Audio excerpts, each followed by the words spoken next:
There are a lot of interesting nations to play in Victoria 3, whether because they have a nice selection of journals or because of a powerful array of companies. Some nations have a cool set of interest groups and others are underdogs with lots to prove. Canada, or rather the Canadas in 1836, are a set of colonial administrations dividing up the Great White North. The funny thing about playing Canada is that it's easy to look at their small size and historical sidelining and judge them as a sort of weaker, less fun version of the United States. Inherent Canadian opposition to America aside, this is actually quite untrue in Victoria 3. Canada has the great benefit of access to the British market and a high enough migration attraction to pull in many of the wayward pops within that market. The usual path as Canada is to confederate, build up an army and navy, and break free from the British, or perhaps to stay loyal to Britain but use your free dominion status to make some moves overseas. Maybe you stay with Britain, maybe you don't. But what if we pursued a playthrough where, as Canada, we try to create an economic situation that pushes Britain up as much as possible? Essentially, this is what I tend to do when I play Hearts of Iron 4, where the only nation I feel confident playing at all is Canada. I like to be Britain's little buddy and push them to greatness. We'll be emulating that sort of style here in Victoria 3. Now, the stated goal of the run is to push Britain to 1 billion GDP as Canada. However, for reasons that will become very clear soon, that will be basically impossible.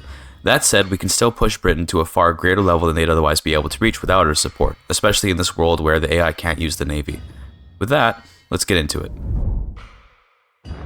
So as we get started here as Canada, with the goal of perhaps elevating Britain to 1 billion GDP, I gotta say, it's one of my favorite countries to play in Victoria 3. Very underrated playthrough, if you ask me. It's a good country for if you just want to build an economy, which I know people love playing tall. So if you like playing tall, Canada's kind of where it's at. But it also teaches you valuable lessons about how to focus on profits and ways to prioritize your construction. What I mean by that is if you focus on making a lot of investment pool, you can actually grow a pretty massive Canadian economy.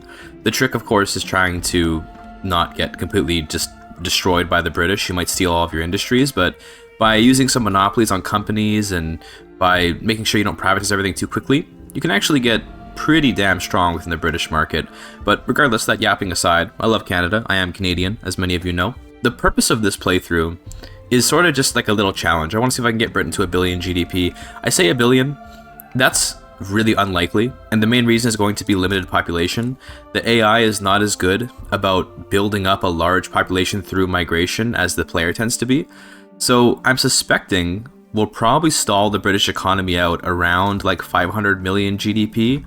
But, we'll see. Maybe I'm just putting a negative aura out there for no reason. Regardless, let's start playing as Canada. The first thing we do is get rid of this consumption tax because it's really bad. It's all our authority for nothing. And then I'll put some decrees down. Just the classics: greener grass, road maintenance, and resource decree. And then we have this extra authority, and we could use it to, for example, bolster the radicals. And I think I will do that because I want to pass wealth voting as soon as I can. I like wealth voting; tends to give you good interest groups. So we're going to do that. Although part of me says maybe we just start with census suffrage. But actually, yeah, that's not bad. Let's do census suffrage to start. Normally I do wealth voting, but I found that recently, when I do wealth voting, I end up with a situation where there's the industrialists are in a party with the intelligentsia and the trade unions, and you just get no legitimacy ever because of ideological incompatibility. So I'm hoping that perhaps we can get some legit, legitimacy via census suffrage instead. But we'll see what happens.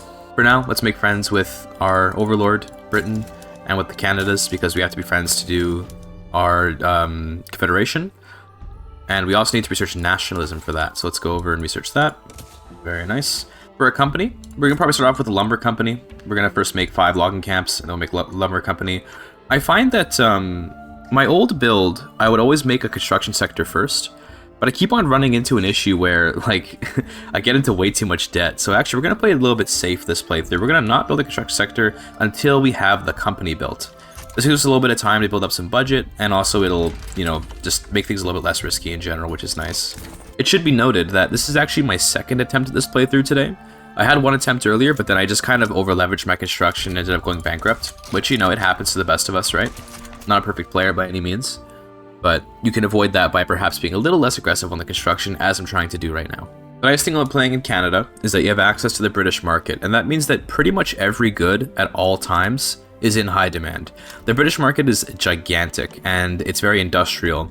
So as you make these lumber camps, you don't have to worry about like generating demand for it or anything. We're in the British market. There will always be demand for it. In terms of our overall build, I'm thinking a logging company, of course, because you want to get huge logging throughput. But then beyond that, like what's really profitable in the British market is like groceries and tools and iron and stuff. So we might go for a relatively basic, just like industrial economy, just a lot of resource-based industries, a lot of groceries, like consumer industries, but you know, we'll see how it plays out. I do want to make Massey Harris because it is unique to Canada. Massey Harris is like a combine harvester type company even to this day, but this is why it gives agricultural throughput and it gives you prestige tools. Prestige tools will actually be nice for getting the British up to a billion GDP because we can give them more throughput on their buildings through our prestige tools. But you know, again, we'll see where we go. Regardless, 5 more weeks for logging camps to be complete so we can make the logging company. Here it comes. Very nice. We're going to immediately create that. Nice thing about this is it gives infrastructure, and that is nice as Canada because you can run out pretty quickly. We're going to immediately give a monopoly to logging camps, and that's important because now we don't have to worry about Britain stealing our logging camps by like buying them off of us. And what I'm going to do, because I don't want them to build a logging camps, is I'm actually going to queue up all the logging camps here. My intention is not to immediately build all of these right away. It's that by queuing them all up, no more can be queued, so the British can't build anymore. If you look, for example, at this sulfur mine, we can see that the British are building a sulfur mine in Ontario right now. I can no longer stop this, so I can queue all this up, and you see that I can't prevent them from being able to do this because they started the building already. Had I queued up every sulfur mine here, they wouldn't actually be allowed to build one, which is pretty crazy. It's like it's a bit of a shady tactic, I guess, to queue everything up. It's actually really useful in multiplayer. I had this experience one time when I was playing like an Austria playthrough with the Generalist, where I was playing Hungary and he was Austria, and then he just queued everything in my country, like himself, so then I couldn't build anything. It was kind of like a dick move, but it was really funny. I'll link that video with a card if you want to see that. That's from an ancient patch of Victoria 3. I'm now going to build a construction sector, by the way, and we're going to use iron construction because it's just kind of way better than the wood frame construction. I think we can only afford 1 construction sector, so we're not going to build more than that. Now we're just going to build more lumber. The lumber is going to be our source of profits for the investment pool, and then eventually we'll be able to pause construction, let them handle it, but it's going to be a little while. It's going to be a little while till that'll actually work out. Also, I just realized I forgot to rename the company, so give me a second here. I'm just going to pick a name from the wheel of names real quick. All right, we got Marquis. Okay, Marquis Magnificent Maple. There you go, look at that, triple M, okay? I guess we gotta do the possessive apostrophe as well. Marquis Magnificent Maple. Perfect. Thank you to the channel members, by the way, for supporting the channel. Much appreciate that. If you want to have your name on a company in Victoria 3, become a channel member. Any tier works, but the higher tier you choose, the more chances in the wheel you have, like the more tickets, I guess you could say. So you have a higher chance of getting picked. Let's throw in some tools here as well. Not just lumber, we'll throw in a little bit of tools as well. Steel tools, of course. And to make Massey Harris, we're going to need motor industries eventually, but we're not going to prioritize it too hard. We might pass census suffrage before the election finishes, in which case we will get a very different election, which I'd be cool with. We also just got a utilitarian movement, so rather than support the radical movement, we're actually going to support a utilitarian. This movement is like super nice. We also have a modernizer industrialist, so we can get better tax laws. Modernizers and utilitarians on industrialists are kind of crazy, because all the laws that industrialists usually don't like are counteracted by modernizers and utilitarians. You can get better tax laws, you can get public schools, you can get all kinds of really cool stuff. There we go, very nice. So now the elections are going to see mostly similar outcome, but just more clout for the for some other parties, which is nice. There's nationalism, so we can federate Canada, but of course you don't have the relations for it yet, and also we're at war, so we can't. Our new prime minister, or rather governor, is John Colborne. He's imperious, which you'd like to see. The rest of these are kind of not really that important. And we have a pretty legitimate government, so we'll probably just keep it. Let's go past censorship. I do enjoy censorship. It'll upset the radicals, but we already appeased them with voting laws, so it shouldn't be a big deal. As for the next tech, what I really want is socialism for the better tax law. Let's go first for pharmaceuticals into quinine, then maybe like joint stock company, modern sewage, like some of this stuff over here. And we're just grabbing all the tier 2 stuff so that we can grab socialism without it taking too long. I'm going to prioritize these motor industries because I want them to get built in time for us to get Massey Harris, so we'll do that. And we're going to take it on some debt. Let me see, maybe I can raise taxes. We can add a consumption tax maybe, just to slow it down a bit. We can even go another step up, but that might be a little too much radicalism for me. I think we'll be able to confederate with the Lower Canada, which is nice. There it is. Lower Canada has like iron mine stuff, although it does... It's interesting. How will this affect... Yeah, so now there's just like a free Quebec. That's because... So, this is unfortunate, but because we confederated with Quebec while there was a rebellion, there now just is like a free Quebec. And I think that is going to mess up Confederate. But now we can't actually become the Dominion of Canada. So, I'm just real quick going to reload. Because that actually puts a massive shoehorn in like in actually becoming a Dominion, because you have to own all of Canada to be a Dominion, including that little piece that we would no longer be owning. So sorry about that if that upsets you. I just don't want to deal with weirdness, so we're gonna wait to confederate until after the Civil War in Lower Canada is done. Hopefully the Lower Canadians don't take too long to finish up their rebellion. Reforms at gunpoint, so we can get universal suffrage. I'm totally cool with that. We already have census suffrage. What's a little more voting laws, right? These motors are unfortunately not profitable, but we're not really building them for profits per se, although subsidizing them seems to be helping. Like, they just kind of couldn't really get started, I guess. But we're building them so we can get the company. The Massey Harris company is, like, okay. It does have prestige tools. That's kind of why we want it. It's the prestige tools. Is Lower Canada really losing to their rebellion? I mean, it doesn't matter because Britain won't capitulate, but that's funny. I've said it in the Sweden video recently. I'll say it again. The rebellions in subjects should only have to capitulate the subjects, not the whole overlord, because even though this like radical revolt's actually winning, they will never win because Britain won't capitulate before these guys capitulate naturally. Or alternatively, they should not be able to lose war support from just passively. Like they should have to be getting annexed or something. But that would be even more frustrating in other ways. So like that would probably be a worse solution. Instead, they're just gonna end up being a nothing burger. There you go, they're gone. Now we can confederate. Well, this time we didn't get Lower Canada, we got Hudson's Bay Company, so wouldn't have mattered anyway. It's fine though. Queue up all the lumber again so it can't get stolen from us, and then let's add a bureaucracy with tier 3 filing system. That way we can, you know, like, not be in a bureaucracy deficit. I'm also gonna queue up all the iron mines. I don't want Britain to steal my iron, so we'll queue all that up as well. Getting pharmaceuticals soon. The nice thing about pharmaceuticals is it unlocks public healthcare. And with public healthcare, that can be actually pretty hard to pass because usually only the trade unions want it. But the church prefers public healthcare to no healthcare. So while you have an early game conservative government, you can actually pass it pretty easily. We did get a utilitarian industrialist, so hopefully we get socialism sooner rather than later so that we can research that and then get graduated taxation for the insane taxes. It's not good right now, but it will be pretty soon. There's an interesting consequence to this queuing up of buildings that we're doing, by the way, and that's that the predicted earnings on buildings when you look to build them does reflect upon the building queue that you have. So that's why, for example, when if I decrease this by 10 and then I try to build more, you see the predicted earnings up here is going to go down with each click. This is because the building queue is taking into account that there's things queued up. Now, I can't confirm this, but on vibes, okay, it feels like this does affect the way that AI chooses to build, both in the private sector and in terms of the government building of AI, like Great Britain. So by queuing up all this iron and lumber, we might end up making the AI think it doesn't need to build any iron or lumber, which could be a problem. Like we see here that iron is like ungodly expensive. And this could be because Britain's just not building any because they're looking at the building queue and being like, oh dude, Canada's gonna make like 30 mines. You don't need to build any more. When in reality, we sure could use some more iron mines in this market. I'm not sure if that's even true or not. It's just a vibe. It feels that way. Looks like most of Western Canada has been North Germanized. Check this out. Cultures overview. the North Germanification of the prairies and the territories. Love to see that. I mean, well, pops are pops, right? They're not. It doesn't matter who they are, but nice to get more.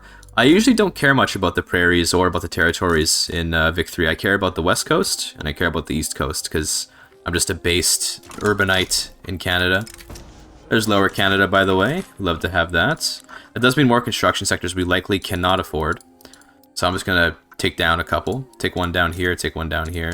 Another resource that's very useful for the AI, if you build a lot of it, is paper. Because it reduces all their expenses, right? Like the AI likes to spend money. So it could be very useful if we make a bunch of paper. Even a prestige paper, that'd be nice. So maybe we'll add that to our build. It'll be like lumber, and then Massey Harris, and then maybe a paper guild right after. I don't know. Kind of playing it by ear. Folks. Here comes the motor industry. Boom. Okay, now we go over here to make Massey Harris. And we will, of course, name this after a channel member. Give me a second here. Alright, we got Mutmer. Okay, we've had him a few times in the past, but the wheel demands what it will. This will be Mutner's Mighty Machines, because of course these are the Massey Harris, now today called Massey Ferguson in Canada, is like a agricultural vehicle, like as in like tractors and combine harvesters and those kind of machines type of company. So we'll call it the Mutmer Mighty Machines Company after its, you know, real machines, which were very large agricultural beasts. And then I'm actually going to give these guys a monopoly on tools. Now, I know motors are kind of like their main thing, but tools they have a prestige good for. So I'd like them to buy up our tools if they could. In fact, they already did. Very nice. Very good. I want to build a couple more. Actually, I'm going to pause construction right away. We really should, because we're already kind of hitting the borderline on our budget here. We also just got guardianship, so now we're going to have public health care. And I'm not going to bribe anyone. Well, maybe I should. But, nah, it's okay. This will go fine. We need a little more budget, so I'm just going to raise taxes. Because well, that doesn't even, it does, it gets us into the positive, okay. So we're going to sit and we're going to pay off this debt. We're paying 3K in interest, so once the interest is paid off, we'll actually have a pretty strong budget. Max taxes is painful, because it's going to make radicals, it's going to lower our legitimacy, etc. But money is really good, so we take it. You know, the year is 1850, and to be honest with you, not much has happened. This is the nature of a Canada playthrough. It's a slow start, but one which does ramp up once you really get your investment pool going. Now, I'm considering to make some big investment pool. It might just be time to build a bunch of opium, which we can get the investment rights for that pretty easily. Pretty sure she'll just give it to us, yes. I'm thinking we might just go over here and just do this real quick. And this might just be how we get investment pool.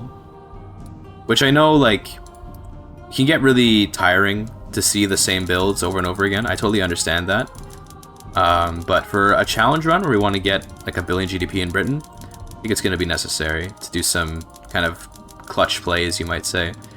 So I gotta put all these to the bottom of the queue now, which is annoying, but it's not the worst thing ever. Only like, you know, 100 or so clicks, maybe a little bit more than that. Gonna wear out my mouse if I keep doing this. There they are, there's the opium. Those are at the top of the queue now. And in fact, I'm gonna unpause construction. We're gonna prioritize building these.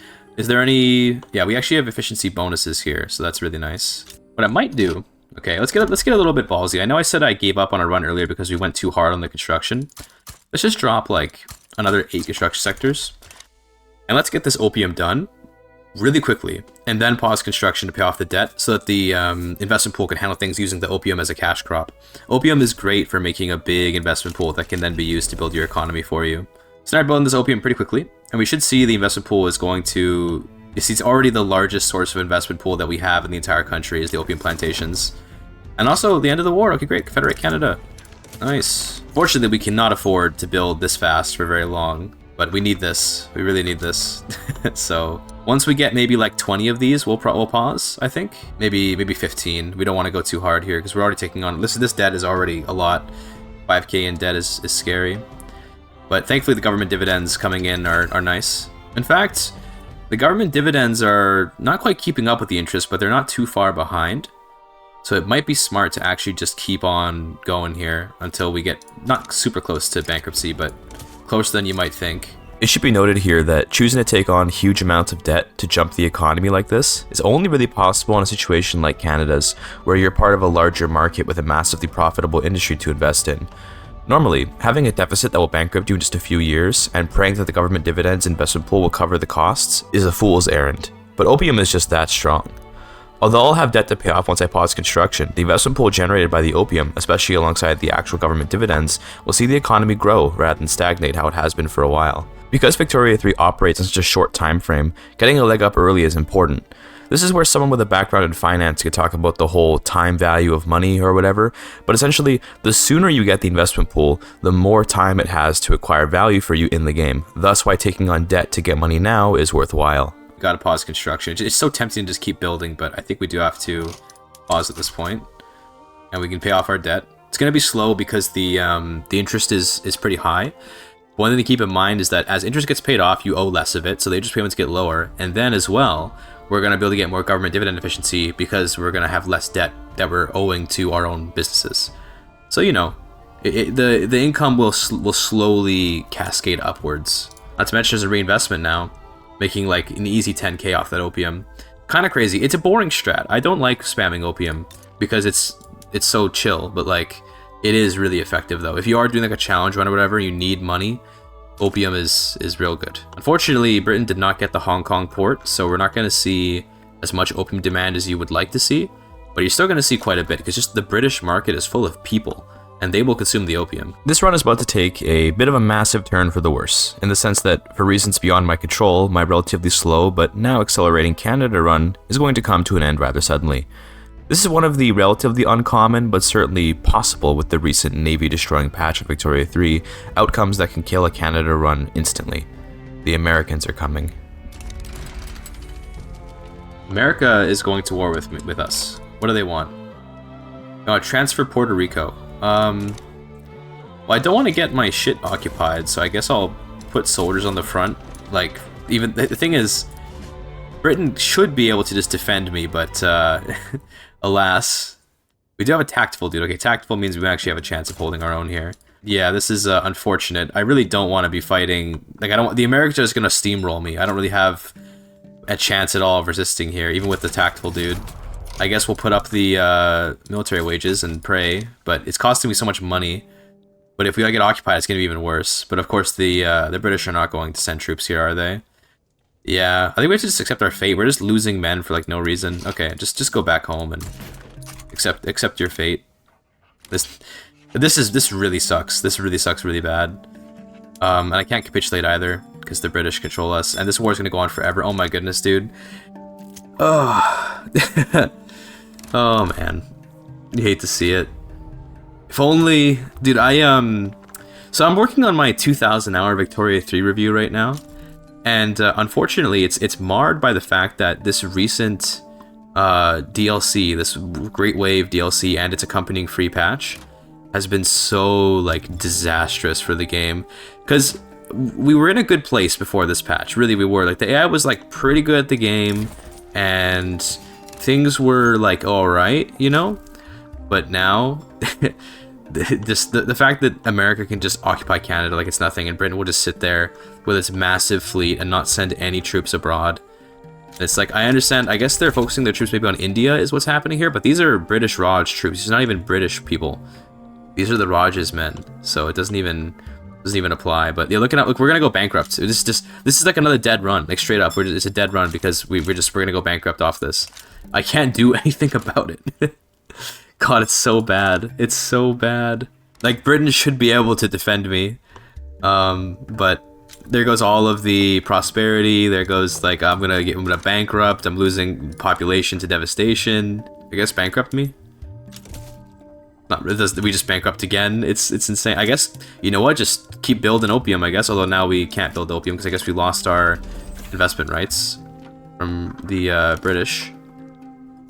Oh, we bankrupted. That's why. Sorry, you lose your construction queue when you bankrupt. I forgot about that. Yeah, it's just Jover. We have to restart. Okay, well, we're gonna restart here, folks. We're gonna restart. Not much to be done here. We were set so insanely back by the occupation the Americans inflicted upon us that the campaign is no longer worth pursuing. You might think it would be just one bankruptcy, but the devastation will continue to wreak havoc upon the nation for years after the war would end, and alongside that, the Americans chose a war goal that would never be able to be enforced, that being to get investment rights on Spain. So it's not like this war will end. Eventually, Britain would capitulate as they had no war goals on them, but Britain would not be losing war support very quickly, given that only we here in Canada have been suffering any casualties or occupations. In terms of this new attempt at the playthrough, by the way, I'm going to mostly skip over the starting steps, as they're almost entirely the same with only a handful of differences, which I will go over as we play. So thinking this time, actually, I have a new plan for the build, okay? No Massey Harris this time, we go for paper right away. Here's the reason why. If we get a lot of paper, then we can justify making universities earlier, and with more universities, we can then also, like, get research faster and get socialism faster and just generally, you know, do the game faster. I think it's going to be really good. One thing that is nice about having a paper company alongside a logging company is that the two do go hand in hand due to the fact that that lumber feeds into paper, right? So it's kind of like matching companies, which is really nice. Also, we now have an illegitimate government. We can't do anything about it. It sucks. Thankfully, the coup is going to go away quickly, so that's nice. All right, we got Tomok once again. Sounds good. This is going to be... Now, I want to make this more Canadian pilled, okay? So this is not a kind of paper, but in Canada, when you go to school, my fellow Canadians back me up here, you put your papers in this little folder called a duotang. And I didn't know until recently, but a duotang is like a Canadian thing. And it's a brand name. See, I just Googled it because I was curious. Like, what is this? It's a brand name for paper folders made of cardstock paper. But yeah, see, in Canada, the word duotang is used to refer to any such style of folder regardless of the actual brand. Just like Kleenex, we do that with a lot of things in Canada. But apparently they're invented in the America. So, in Chicago. Shout out Jillian, invented in Chicago, the duotang folder. Very cool. Duotang Empire. Because, you know, they're everywhere, bro. Everyone had like a billion duotangs back in elementary school. We'll have to get the prosperity bonus on our paper company, which means more bureaucracy, which is nice considering we are slightly in a deficit. But more importantly, we can make prestige paper. Unfortunately, we're not quite a top 3 producer, but we're not far off. It's not that tough to be top 3. We only need to build like a couple more paper mills for that. So what I'll probably do, just because, you know, we'd like to get started on making that you know, prestige paper ASAP, I'm just gonna send like a handful of paper mills to the top of the queue. And like build even though we're paying off our debt right now, I know, I'm constantly not paying off my debt, I know. We're going to nonetheless build those just so we can get the prestige paper. I think after the paper, and maybe a bit more opium, then we build universities. And we start to really build up like our production tech so we can get a huge GDP going. Let's queue up those universities. I want like, you know, 55 should be good. I know that sounds like a lot, but that's enough to just get us to like the max level of innovations. We got public schools too. We probably should be increasing our education access, because that would be wise. So real quick, drop me some bureaucracies. More education means more innovation, so we want that. We just got our craft paper, by the way. Great. So this means that this will now do even better. It's going to add throughput to all the bureaucracies in the empire, at least the ones that use that paper anyway. I will name the good, by the way, if they added that functionality back into the game after it was removed. Okay, it is back. We're going to call these duotangs, because that's very Canadian. Even though it's an American brand, it's a very Canadian thing to call everything a duotang. Looks like the Germans are looking to unite Germany, which I think they will probably fail at. It's weird. The bonus to being on the defensive in Victoria 3 is so crazy that despite the fact that Germany is quite strong, France will probably just like hold them off, especially when you consider the fact that a lot of the reason why the numbers seem so imbalanced is because the British are in the war, but the British won't actually help because they don't know how to use their navy. Now, it's interesting. I appreciate that navy positioning is now part of the game. So you need to have like transport navies ready to send armies around the map, right? I appreciate that, as opposed to before where armies could just travel wherever they wanted to. But now it means that it went from Britain being too good at getting troops across the entire globe with little worry to now they can't do it at all. So it's kind of like they overcorrected. Which is unfortunate, because they had a pretty okay system in the past. I say the British won't send anyone. They do have 6 divisions here with no general, so it's not actually doing anything. That's funny. And it looks like, you know, I said that it's unlikely Germany will win. With this much advantage, Germany will win. Yes, I didn't think it would be this big. Germany will create a big, Germany, the North German Federation, rather, will create a big Germany, I think, after this war. Congrats on that. There goes Bavaria. So now it's just Germany versus France. They became Germany just now. There you go. And I think they'll be able to push into Alsace-Lorraine. Although, I mean, they may end up white piecing before they can pull it off. This happens a lot, is because they want to conquer Champagne and Lorraine. So if they do that, that's actually pretty crazy. But I feel like what's going to happen is they're going to be just about able to get into Alsace-Lorraine, and then they'll just white piece the war. The Germans love white piecing the Unity War, and I just don't know why. They absolutely adore like giving up on the war to unify Germany early. But maybe they won't, let's see. They are pushing. I want to see them like get a big W. I do want to see that. Oh, they did, yeah, okay, look at that. Oh no, never mind, see, they did. Like, see what I mean? I thought for a second that France backed down. No, they were winning. They would have won if they kept going. They just decided to white piece. I just, you know, oh well, I don't know why. They would have won that war with enough time, but the AI is weirdly willing to just let wars go sometimes, and I don't really understand why. But, you know, to each their own, I guess. It's just, like, a little bit cringe, okay? It's a little bit cringe. That's all I'll say about it. Okay, so we now have enough investment pool that we can actually pause the construction and it will use all of our construction sectors. So that means we got to spam down more construction and just let the private sector build a bit more. So we're going to put like, I don't know, another maybe 12 construction sectors down here. With that much construction, we're losing investment pool pretty rapidly, but that's all right. As long as they build stuff, you know. Unfortunately, they're building... So I hate when this happens. They're building a port in North Island, which is like, why? What did the capitalists see in the port of North Island? Is that something that you want to build because it makes good profits, something like that? The productivity is 0. There are no profits here. I don't know what you think you're doing, but, you know, whatever. Other than that, they're building some good stuff, though, like more paper, more lumber. Glad to see that.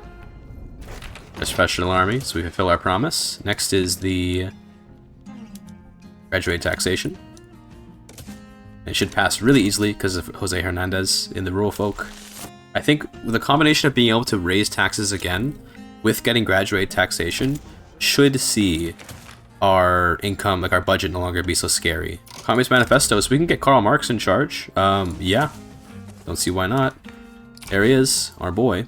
And that'll split the party later, but that election's going to be a bit of a ways away. We should be able to pass this law before that comes around. There's 10 more months of this commitment for tax cuts. It does make a lot of loyalists, but I mean, it's landowner loyalists. They don't really matter. The loyalists that you get from this are kind of completely pointless because it's an interest group that doesn't have like mass appeal.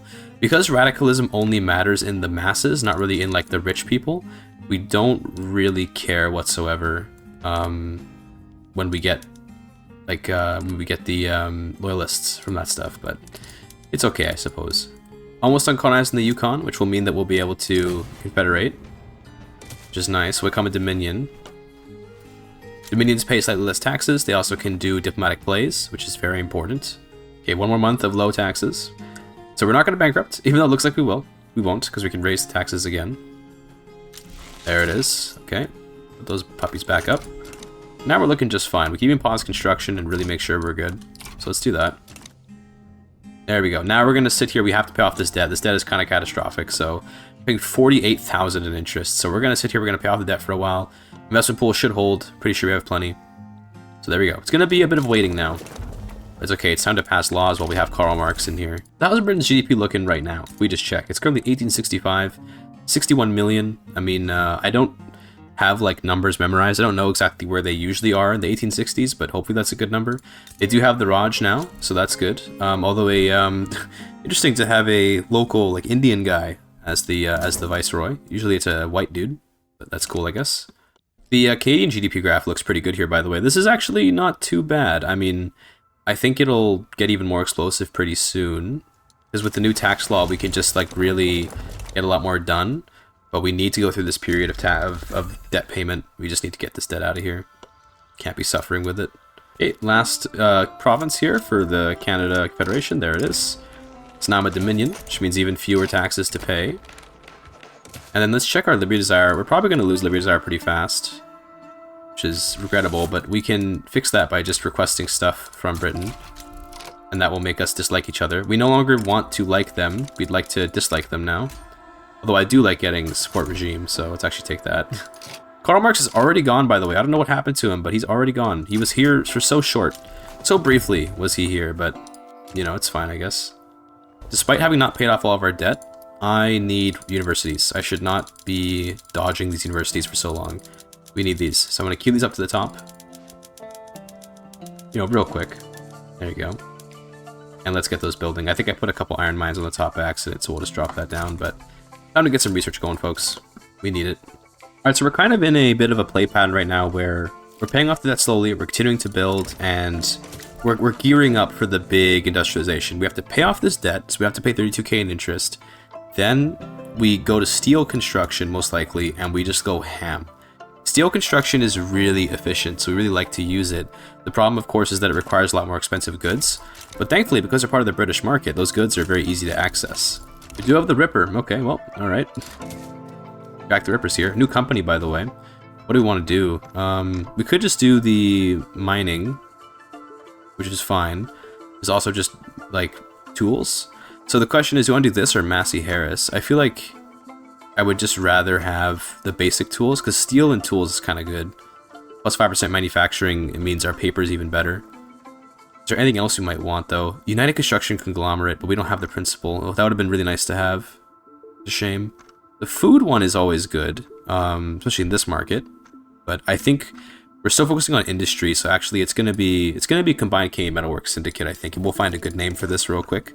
So let's see, what channel member gets this one? Mine Loro gets this one. Okay, another classic of the channel. Mine Loro. Mine Loro's manual mechanics tools. There you go. I don't know. I would like to be more creative with the naming, but I don't always have it in me, man. I don't always have it in me. You're gonna get a you know, whatever monopoly on those, and you get steel mills. I think we should also be granting investment rights, shouldn't we? Let's do investment rights, because you probably have some stuff over in Britain, right? At least I would hope so. Maybe not, but investment rights are pretty strong. I think at this point we swapped to steel frame, and it's going to cause some shake up in the market for sure, but that's okay. The market will respond, you know, we'll get new buildings built and all that. So you jumped up to 450 construction points, which I know is a big jump, but we can afford it. It doesn't look like we can afford it because you look at the government budget and you're getting scared. But the investment pool is a powerful machine, and our economy will catch up, because right now there's going to be these massive like shortages across the market, but they will catch up. Just give it some time. Unfortunately, I'm having trouble passing this commercial agriculture. I hate that. I guess we drop taxes again. I mean, it's not gonna. Yeah, what's the difference, right? It's fine. So we're catching up to France right now in terms of GDP. We're ahead of Austria, but we still have a ways away to get to like kind of the top 5, like where America is. That's fine. Am I the #1 producer of paper in the map right now? I should be, right? Making 9,000 craft paper, and then I'm making 10,000 paper in total. Yeah, okay. We are the paper mongers. That's what we are now. Sending out duotangs to the world. Unfortunately, this budget is an issue. I think we'll last to the last 18 months, but we're cutting it pretty close. We're going to have to pause, I think, in a second. We'll finish up these iron mines, then we'll pause. And we should probably queue up just like a crap ton of steel mills, to be honest. That might be what's smart here. Actually, running out of infrastructure here. Jeez, okay, hold on. Get me some railways out here, bruv. And then let's get some steel, because the steel is going to be the big expense on the construction. Then also some glass. And we'll want some explosives, but probably over here where the sulfur is. Fertilizer and explosives. Very good. Okay, we're going to pause now. 12 months till the tax cuts are up. This is getting a little bit spooky. I might take off real quick. Like this and this, so we can put some exceptional taxes on. I know I just took some off earlier, but we just need to last like a little bit longer. Another year. Shouldn't be a big deal. I am also paying money out in additional expenses. But yes, with the extra taxes though, we'll be okay. And the investment pool is still going strong, I think. No, it's draining pretty fast. Okay, so we're gonna see our construction sectors kind of stagnate, which may end up leading us into bankruptcy. We gotta be careful. One more month of tax cuts, and we're just barely on the edge of bankruptcy here. Had it not paused, the construction thing would have bankrupted. But here come the taxes. Beautiful. Put this back up to high. Love to see that. Let's got a new government. One of, you know, middling legitimacy. We'll take it. We're once again kind of stuck in a position having to pay off our debt, and this is because I did do some probably ill-conceived tax cuts, but it's alright. Could do corporate state, which is funny. This would help with our illegitimacy issue a lot, because we get rid of our legitimacy penalty from ideological incompatibility. But do we want to do that? Do we want to do fascist Canada? Is that what we're feeling today? I mean, I guess it's a good law. It's not bad. It gives us some authority. We already have the plus 100 authority, so it wouldn't give us any more authority. But it would make it so we can have like a way more legitimate government, so I'm kind of down for it. Let's do it. And it's going to be like just kind of a mix. It's like a toss-up, and if we pass it or not. So let's hope. Anyway, we hit 40 million GDP here in 1876, and a general heuristic I used to use, I don't know how accurate it is anymore, was if you could hit 100 million GDP by 1880 as like a minor power, then you've done a good game. Now, I doubt we're going to hit that right now, but it's been a mixed bag here in Canada. It's definitely been a mixed bag. I wonder, like, I don't know what I should have done different. I think I was mostly doing a good build. Like, wood into paper is pretty strong for getting GDP. I did think that the opium play in India was quite smart, but also, is this communist Germany? It is. Okay, Vanguard State Germany. Sorry, I got sidetracked by the communist Germany. You know, just Victoria 3 things. But I don't know what we should have been doing differently per se. Just kind of feels like some things didn't really go our way, and then we had legitimacy problems constantly, which I don't remember having that problem as Canada on older patches. Is it? I wonder if it's this clone administration law which is being a problem. That could be what the issue is, but yeah, it's been interesting for sure. But we're paying off our debt now, almost 100k balance. Where we have lots of income. Once that's all gone, we can make even more construction sectors. Then we can start building up Britain. Do they have a lot of peasants? They do seem to have a lot of peasants, so maybe we can build their stuff up for them pretty well. We'll see. So I'm gonna finish building up this stuff that I queued, these like construction goods things, and then I'm gonna see like, okay, do we need to pause construction for longer? The answer is probably going to be yes, but we'll see. We can see that as the construction goods get built, by the way, the deficit gets better and better. I think we can probably afford to not pause construction anymore. But, you know, we can always choose to if we regret that decision. It's one thing is that you can go back on your decisions, and it's a little bit of an aura loss, but it's not like the end of the world. Sometimes, especially in the past, I'm better about this than I used to be, but I used to be really bad about just like constantly sticking to the whatever decisions I've made and just getting myself like ruined because of it. I used to be real bad about that. We do have Pierre-Joseph Proudhon, which is an anarchist, and we do like anarchy because we can get multiculturalism with it. So I'm going to invite him in. He supports the socialist movement. We do also have an actual dedicated anarchist movement.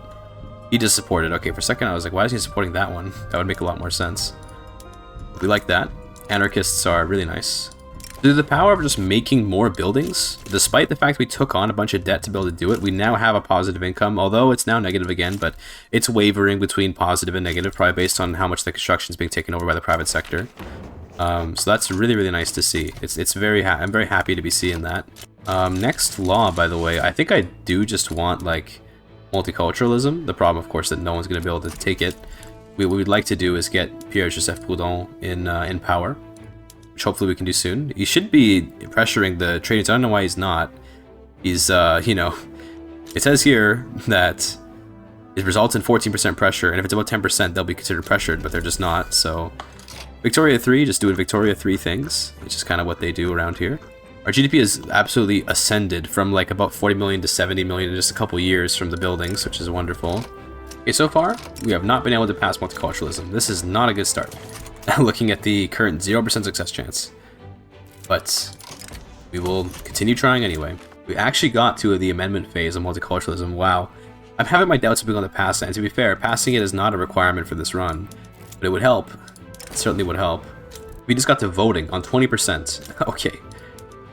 Streamer luck, am I right? YouTuber luck. It's a hell of a thing. I mean, maybe we just pass it here, right? Wouldn't that be insane? 19% chance that we just pass the law without any fanfare.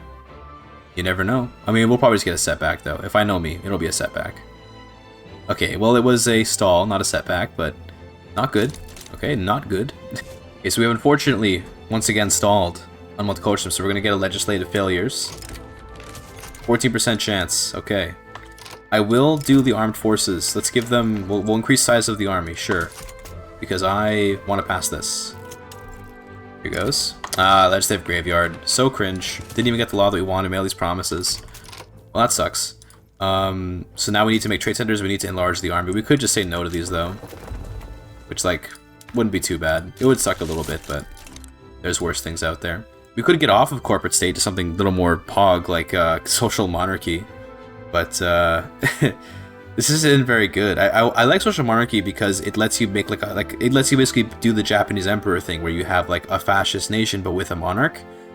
The problem is that it's just so like bad because corporate state's kind of just better. You don't get cooperative ownership on this, and you get less legitimacy penalty from ideological incompatibility bonus. So this is kind of just better, but oh well. Instead, I think I want women's suffrage, maybe? This could be the way of things? No, I think I'm just okay with the current laws. We really just wanted multiculturalism, that's what we actually really wanted. Well, separation would be fine as well, but... Actually, yeah, no, it's okay. I don't want it. Wouldn't really serve us very well. How's Britain's GDP doing now? Let's see. 121 million. Okay, so in theory, we're a tenth of the way there to our goal. Although again, I'm feeling the doubts about how likely it is we can pull it off.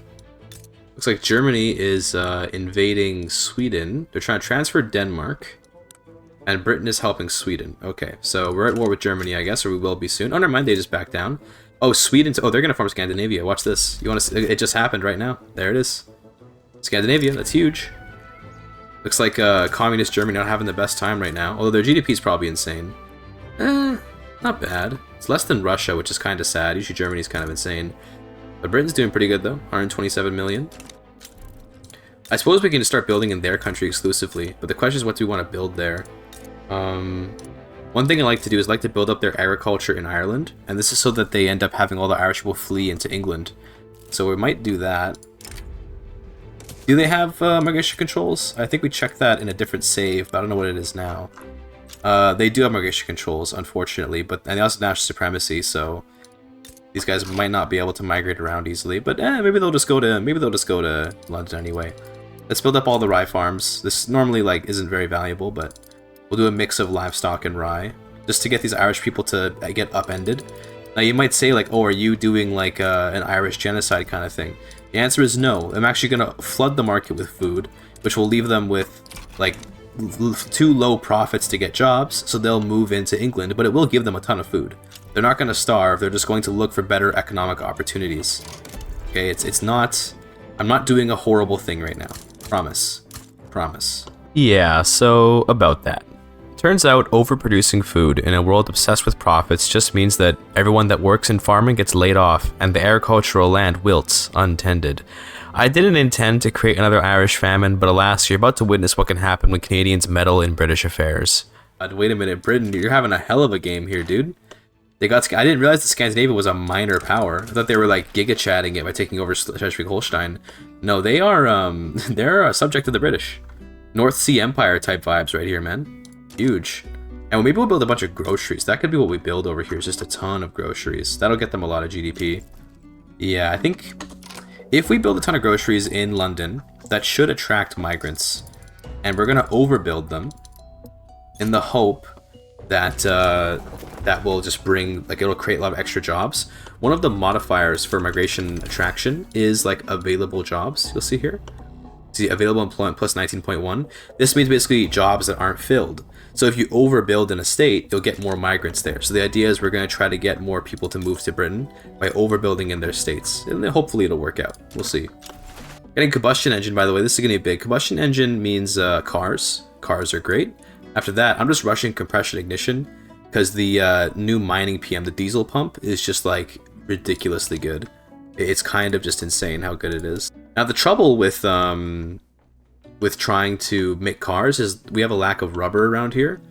But I mean, I could go and invade the Congo. The problem is I have no navy. I haven't been building any navy because I just don't really feel like I need to at all. But in theory, we could try to help the British by conquering more of the world for them and then giving them the land even. But the GDP is growing. I mean, look at that. This could grow to 1 billion on its own. Might just take a long time though. I think we just prioritize building a bunch of cars over here. And again, we're going to overbuild them because they might get more migrants that way. Now, I don't know how much rubber's in the market. There probably isn't enough rubber to support 50 automotive industries. But on account of us building it, Britain should then be incentivized to build some in here. In fact, let me build up their rubber for them since we can do that, right? We can control their rubber. Sounds good. This will rob them of the potential to make the profits on the rubber. But to be fair, if we're being real with ourselves, it's not really that much profit to be had in the rubber. It's what you make with it. So it's going to be the cars that make the real money. And yes, we're going to be owning the cars, so they don't get the investment from it. But the fact that I get the investment means I can reinvest it into their country for them. So it's not that big of a deal that we're kind of stealing this from them. But it's fine. Here come the cars. Exciting. This should give a ton of GDP to Britain, because they might not employ right away, but then again, these should have crazy productivity.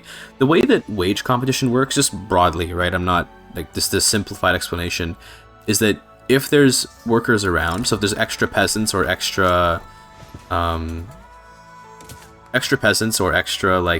unemployed around, then they will just take the jobs, that's that easy.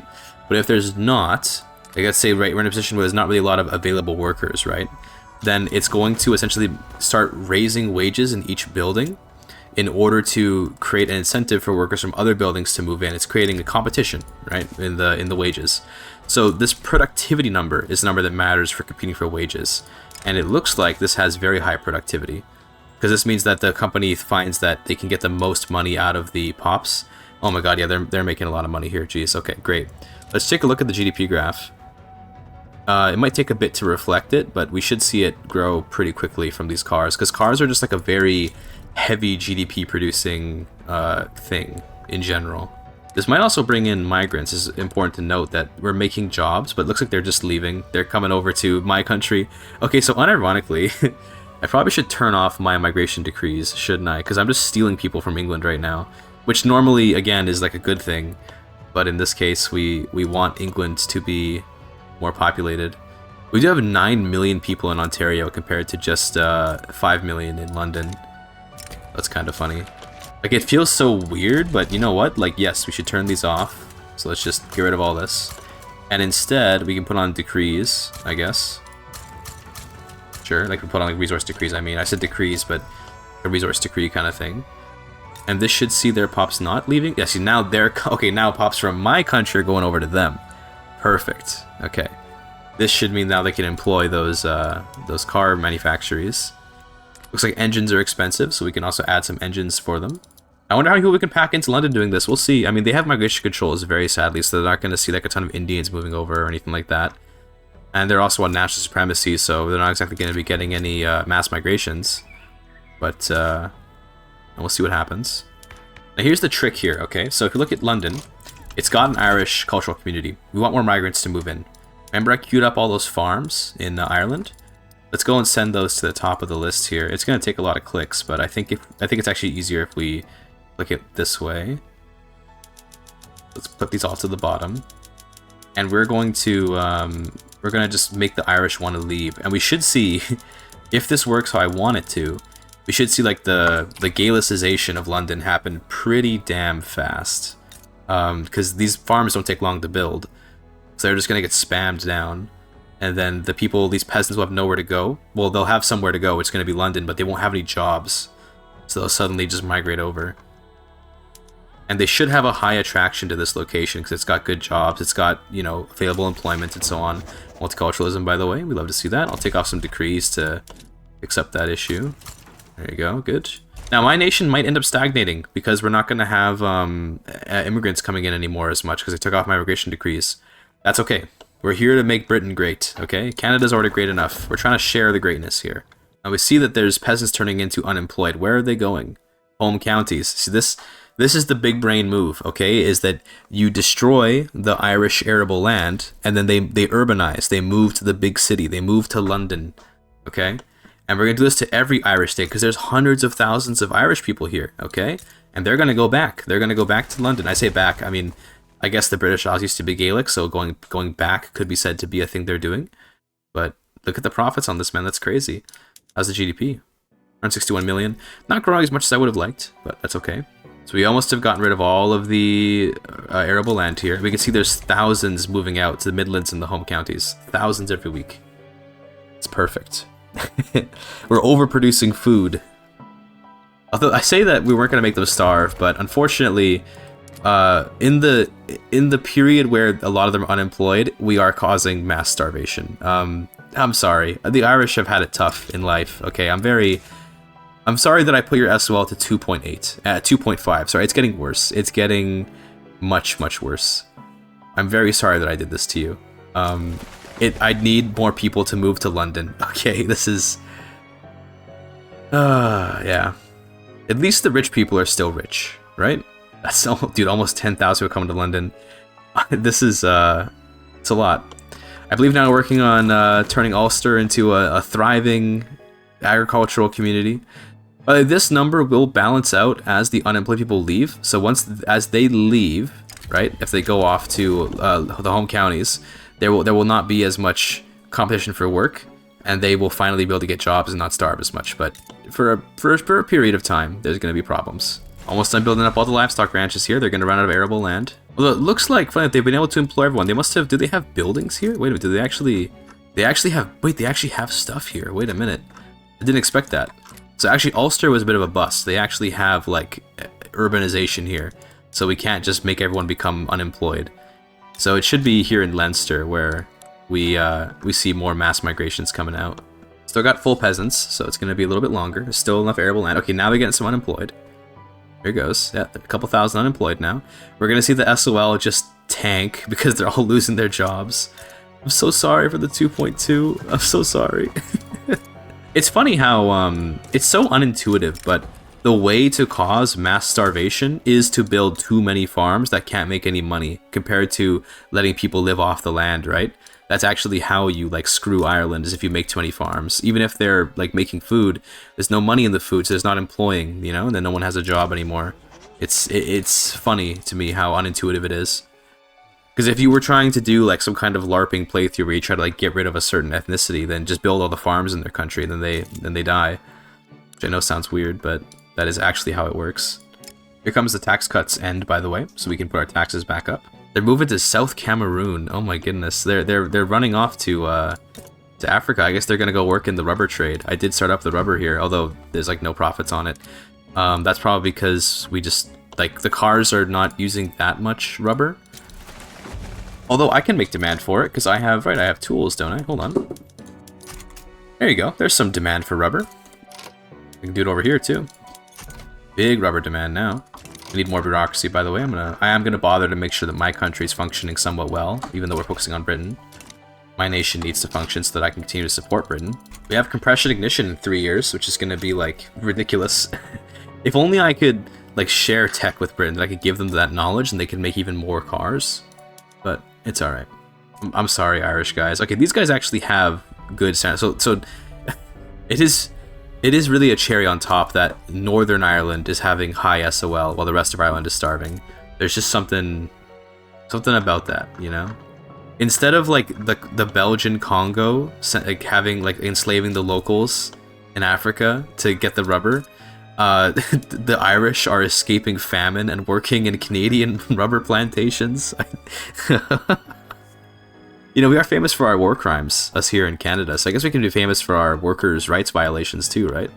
We could maybe make a car company and have it operate in Britain. That would give them a lot of GDP.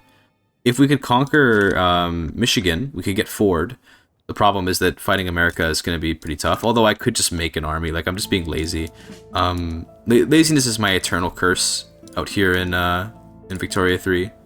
It's very difficult for me to motivate myself to do things in a like effective manner when I can just be lazy. Apparently he lost like 30 million GDP. How did you do that? Oh, he released British Senegal. That'd be why. Okay, that's fair. He's releasing colonial subjects, and that's costing him GDP. Also, I think he lost... He looks like he's losing India. I think he's losing India, folks. That appears to be what's happening here. In fact, Britain's like... What the heck happened here? Bengal's not even... Yeah, I think India's gone. That's unfortunate, because that's going to cut their GDP quite a bit. I lost GDP from that, too. Oh my goodness, I lost a lot of GDP from that. We all lost GDP from India leaving, which makes a lot of sense. Also, is that Communist Austria that I see? It sure is. Communist Austria under Franz Josef von Habsburg-Lothringen. Okay, dude. You know, the ethno-state council republic. Dude, the Stalinist Austria under the former Kaiser. Explain that one, liberals. I don't know, dude. That's really funny. Germany is ruled by Joachim von Hohenzollern. Dude, that's a noble family. They're the Junkers. Dude, they're... What the heck? What is this like royalist communism happening in the Germanophone regions, man? Switzerland, are you doing it too? Okay, Anna von Erlach, also a council republic. Dude, communism has dominated Europe. Netherlands? Are you? Okay, you're a monarchy. Belgium's a republic, but not a socialist republic. France is a republic. Okay, so monarchism is like dead in Europe right now, outside of Russia and Hungary, and then I guess the Ottomans, if you consider them part of Europe. But they're ruled by Abdülhamid Osmanoğlu.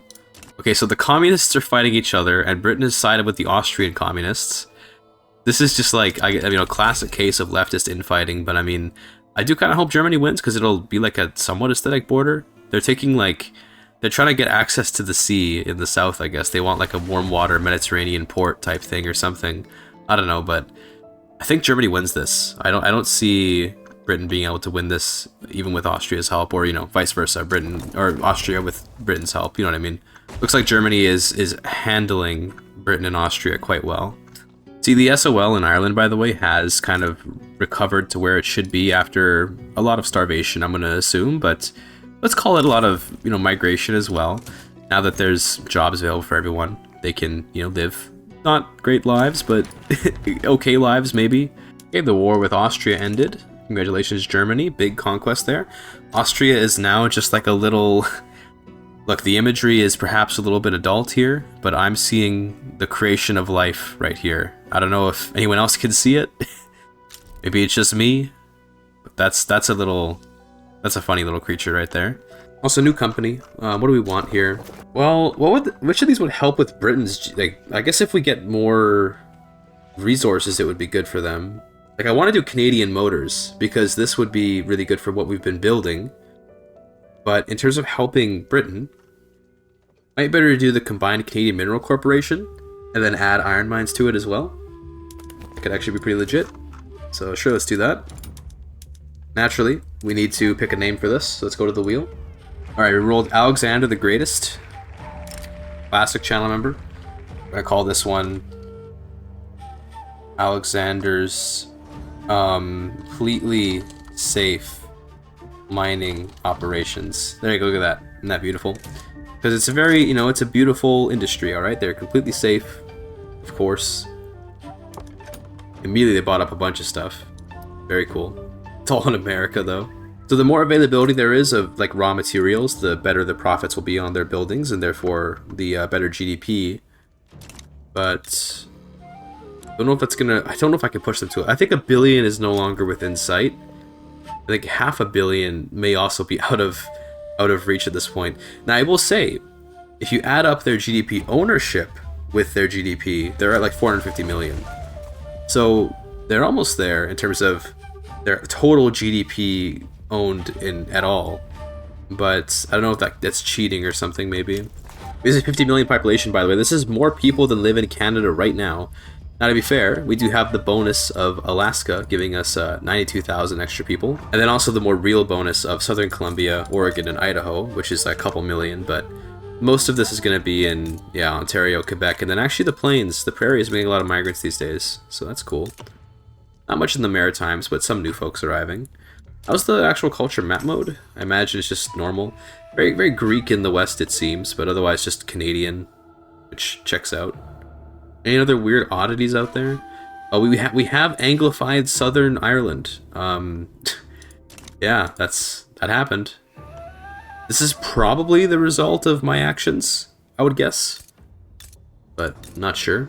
This is a very high GDP game. It feels like. Look at all the GDP. Obviously, this is me with 300 million. That's crazy. But then there's Britain, Germany, Bengal, Qing, America. That's a bit low for America, I think, by 1904, but Germany's doing pretty well. They did conquer Austria as core territory, so that could be contributing to that. So at this point, the more people that migrate into London, the more GDP they're going to get. And I can't really do much more than just make jobs here in order to increase migration attraction. You see here the plus 30 for available employment? That's my doing. And that's bringing in a lot of people. But that's really all I can do. If they're not going to put down a migration decree, if they're not going to increase their tolerance, I can't really do more than that. In theory, I could get my freedom and then try to make Britain a protectorate. However, the process to do so would require me to inflict upon them such horrors that their GDP would be significantly hampered by it forever. So I don't think I can really do anything to further develop Britain besides just keep making buildings in the home counties and hope that that results in people migrating over. I guess more cars is where it's at. Clothes, actually. Yeah, clothes are good. Hold on a minute. Macroeconomics means another company. What will this one be, though? Oh, I have no idea. I guess the grocery company? I guess just the food consortium. I mean, it's basic, but it's good. Also, I just need to rename the company. Sorry, I forgot about renaming the food company. Let's go and get a channel number for that. My bad. Sometimes I forget. Alright, this one goes to... Looks like it'll go to Altan Altai. Okay, definitely one of my top donators, a very appreciated channel member.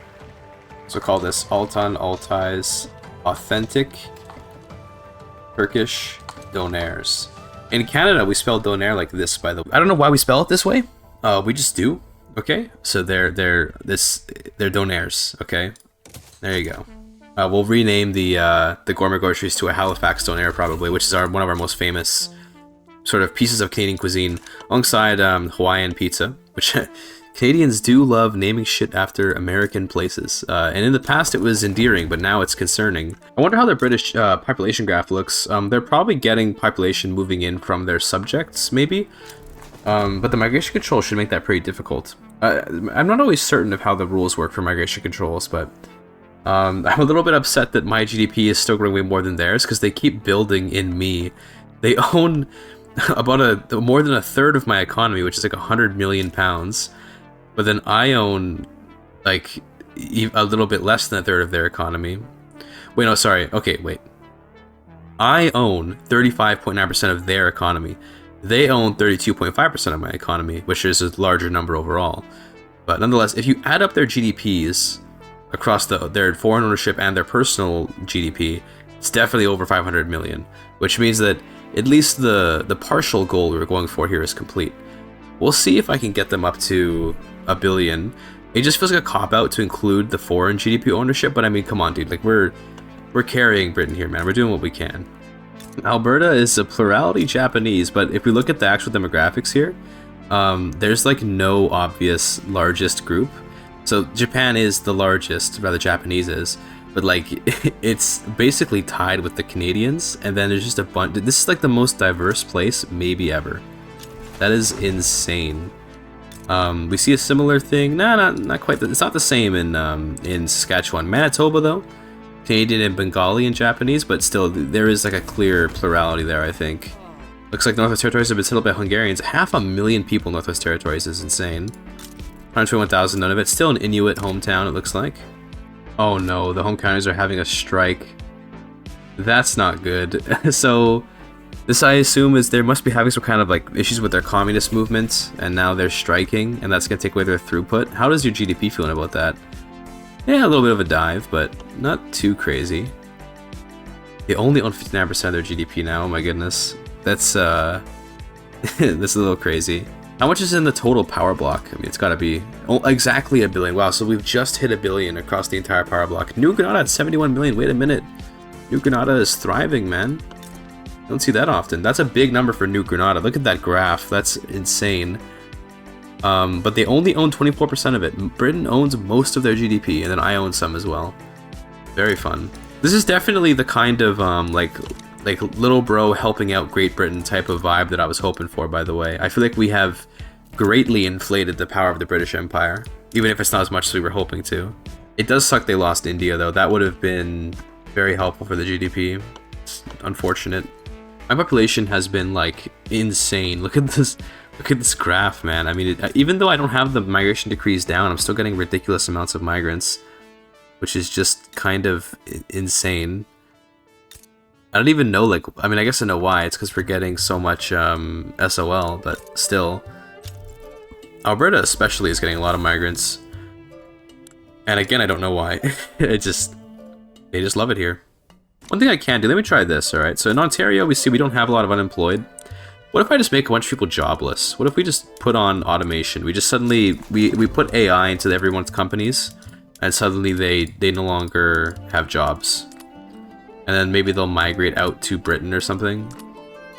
Maybe that's the way of things. So now we suddenly have 237,000 peasants. And they're migrating out. Where are they going? To the home counties. Okay, wait a minute. This might be big brain.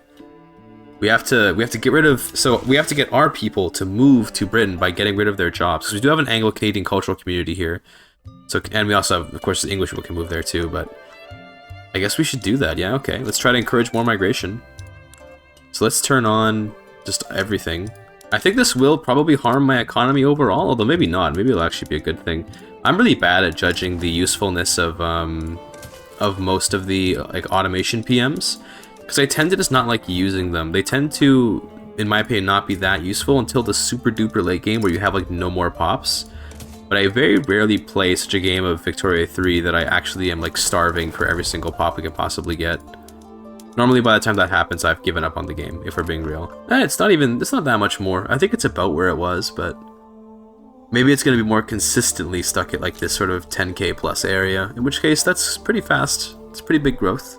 I'm still getting 8,000 migrants to Quebec like every week. 59,000. Like I don't even have the decree down, dude. I don't. It's because I have multiculturalism and no migration controls. That's why.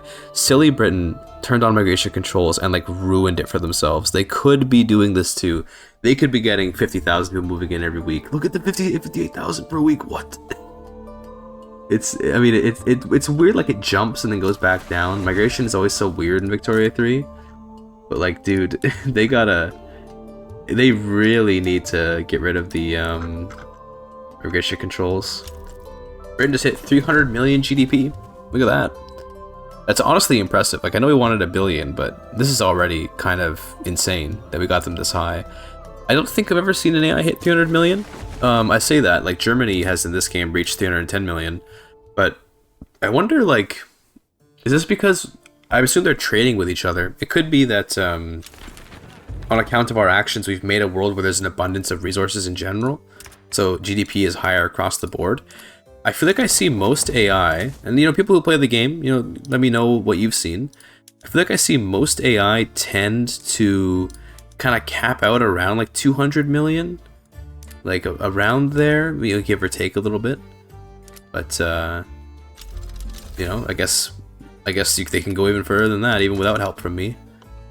This is like almost super Germany, so it makes sense why they have such high GDP. But they do have a solid GDP graph. They've really been growing there. I think what else we even build? We're having a bit of a stalled out economy because we just don't know what else to build. But it's not because we can't build more. It's more just like I don't know what to make. But I guess steel mills. I don't know. We literally have built every possible construction sector we can build in Canada. We have to conquer more territory or colonize more territory to be able to build more than we already have, which is really funny to me. I find that hilarious. Can we build in like Scandinavia? Yes, we can, because we have the foreign investment thing. So I guess we can build up their stuff, right? I mean, they've got stuff over here.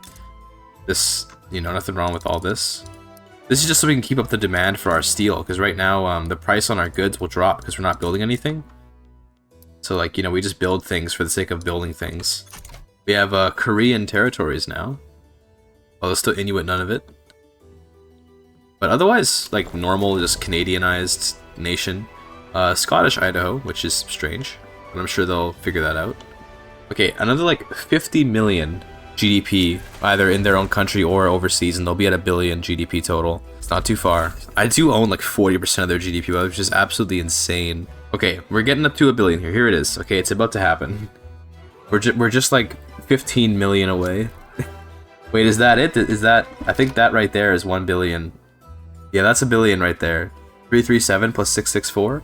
That's 1.01 billion. So there it is. I know it's anticlimactic. Not really a big moment to it, but there it is. 1 billion GDP for Britain in terms of overseas and personal GDP. And if you want to call that cope, I completely understand. Getting them to 1 billion is almost impossible unless through their wily AI actions they get to no migration controls and they get off national supremacy. Even doesn't even multiculturalism, even if it's just like cultural exclusion or even racial segregation, maybe then it's kind of possible. But it's just with national supremacy, nobody can migrate in here. So this is literally just like people within the market just moving around. So it's just completely luck based, and it's mostly just been my own pops moving back to England, which is really funny. We got them to 20.8 million pops. Remember when they were at like 8 million and then we started building in them and suddenly they had 20 million? That's the power of the attractive jobs in the car industry, although those are no longer attractive now. It's all about the furniture and the glass nowadays. That's where it's at. But yeah, with that, let's run it a bit longer. We're already close to the end of the game. I'm not going to finish the game because it would take a while to go to 36, but I can at least get like maybe a couple levels of welfare and see how it goes. I can get myself to 1 billion GDP, although I have already 1 billion in terms of overseas plus at home GDP. We can take a look over the companies who are waiting. So these are where the companies we ended up making.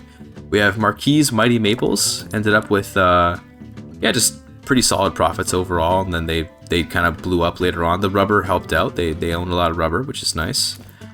We've got the Tomok Duotang Empire, which this paper company was pretty important to me, I think. This was very useful to have. Their prestige paper, the Duotang, very coming in very clutch. We make 59,000 of them. That's pretty nice. For the Manyoros manual mechanics tools, again, just tools are really strong. Like, it's hard to ever be upset about it. Look at the profits on it, 873,000 on the company profits. They did pretty good throughout most of the game. All these companies prospered so well. Like, there was no reason why they wouldn't. Here's Alexander's completely safe mining operations with over 1 million company profits. I believe the most profitable company we have. They did great. A lot of coal and iron and sulfur, but what would you expect, right? I mean, that's very profitable stuff. Mostly got their assets in Ontario, but they've got stuff overseas too, including in Calabria. Okay, a small offshoot in Calabria. Finally, we have Altan Altay's authentic Turkish donaires. With 500,000 in profits, they're making pretty good money. They're making the Halifax donaire, a staple of Canadian culture. We're making a whole lot of them, presumably exporting them out to wherever. And there's assets. This is a relatively new company, but yeah, they did fine as well. Nothing to really report here of anything special. For the ideologies, I mean, we have a protectionist, we have a Republican, we have a feminist. That's cool. We have a traditionalist, and a radical. Yeah, whatever. Nothing too crazy there. In terms of, like, demographics, Ontario's been losing pops. I don't really know why. Probably just, I don't know, just we don't have immigration decree down. But just look at the list, okay? It's everyone. There's every kind of human can be found here. Same with Quebec. Every kind of human can be found here. Yeah, same with all these states. These are all just gonna be like everywhere. Do we still have Japanese people in Alberta? We do. We do a lot of Japanese people, although they've been Canadianized. It looks like a lot of them. Very nice. A lot of Turks in BC. Okay. Yukon and Northwest are still Korean and Hungarian. Interesting, the Finno-Korean hyperwar continues in Northwest Territories between the offshoot Finns, the Hungarians, and the Koreans. That's funny. Aside from that, I mean, what's the most profitable companies in the world? We could check that. So globally, this makes sense. This is the British Steel, Coal, Iron Company, Bolkow, Vaughan & Co. Then it's my mining company. Then it's the American Metalworks. And then kind of just a bunch of companies. But yeah, it looks like we ended up, you know, towards the top with most of our companies, which is nice. The least profitable company is the Combined Venetian Armament Combine, which has negative profits. You hate to see it. They're just losing money. Very cringe. Imagine that. I will continue to say that Canada is very fun to play because it's just so chill. Like, it's very fun to just sit down and make an economy out of whatever you want. Because I mean, you could fight for your independence if you want, but if you just stick with Britain, you could pick a couple random, you know, economic sectors and just really dominate them. You know, enjoy getting all the profits and stuff. Enjoy having this massive market to sell to. It can be frustrating if America invades you, like what happened to me last game, but just don't let that happen. Just you know, just don't. I guess. Simply win, or whatever. Oh, dude, wait, we just got a Vanguardist. Wait a minute, it's time. I'm so glad I waited now. Vanguardist, which means now we can go to single-party state. And this means that we can get command economy at the very end here. Command economy it up. I mean, sure, right? Let's make that a last thing we do, I guess. We'll go single-party state into command economy. Very lucky. Vanguardists are among the rarest ideologies to get, from what I understand anyway. Feels like it's almost impossible to get a Vanguardist sometimes. I guess it can happen. I guess combination acts help. Okay, good to know. 105 million people in Canada is kind of insane, though. That's a lot of people, man. The current Canadian population is what, like 40 million or something? Damn, wait, we got the Americans at 434 million GDP. This must be because we built their oil, or I don't know. I mean, it probably isn't just because we built their oil, but we've been investing in them, which is nice. It's just a high GDP game because we've been investing in everyone. Well, I say everyone, in the big people. Germany is big, though, without any support. Germany is just giga chatting. This might be one of the first times where I'm passing, like, or rather, I have passed old age pension, and I haven't just completely collapsed my economy by doing it, because we have so much excess money. And you might think, okay, you're losing budget right now, but if I just raise taxes like one step, it just fixes it, or maybe 2 steps to fix it properly, but it's not exactly a big concern. On command economy, our government dividends are going to be, like, absolutely insane. Although we have privatized a lot of stuff, but we can, well, actually we can't nationalize most of it. It's mostly owned by Britain. But anything not owned by Britain, we can nationalize. Alright, a single party state. Guess it's a cool new flag. And then we go for command economy. There's level 5 social security, and now minus 1.3 million. That's a lot. That's okay though. This is in a way a better welfare state that I've constructed here than what I made when I played as Sweden in my previous video. That was like, well, if you only played that to 1880, but this is like a kind of insane amount of SOL. I've gotten more, but only on old patches. I think on these newer patches, it's harder to get like insane standards of living, and I don't really know why. Also, Idaho is just like suffering, and I don't get why either. I guess they're all unemployed. Yeah, somebody built all the farms. They're doing to me what happened to Ireland earlier. Someone made all the farms and it ruined it for the people of Idaho. I guess we can give them some buildings to help them out. Let's give you guys some art academies. Go make art. Idaho is going to be a land of art. There it is. Command economy. Huge. Nationalize everything that's not British. I don't want to nationalize my own company stuff though, so we won't do that. But there you go. Big nationalization. So now we own like everything, but unfortunately it's a bit costly on the bureaucracy, which is to be expected. Making 2.13 on government dividends, 2.13 million I should say, which is cool. We're paying 2.3 million welfare payments, so you know it's expensive to have welfare. This high level of welfare, very expensive. We're also paying to the British £345,000 every week, and they're reducing our payments, which is nice of them to do that. But that's a big cost as well. If you want to know more about how welfare works, by the way, the previous video I did about Sweden, where I played Scandinavia and made like a Scandinavian welfare state kind of thing by exploiting, you know, overseas colonies to make money. That video goes over like how welfare works and why it's not really very good. But this video, I'm way too tired to explain a game mechanic right now. This was an exhausting playthrough to play, not gonna lie. But we have only 9 years left. Nonetheless, though, I am going to end it. We have 28.4 SOL, 28.5, no, 850 million GDP. I guess we could push to a billion, but like, I'm good, man. I'm good. I want to stop now. I want to go to sleep. It's 2 in the morning. I've had enough. Okay. It's been fun, though. It's been very fun.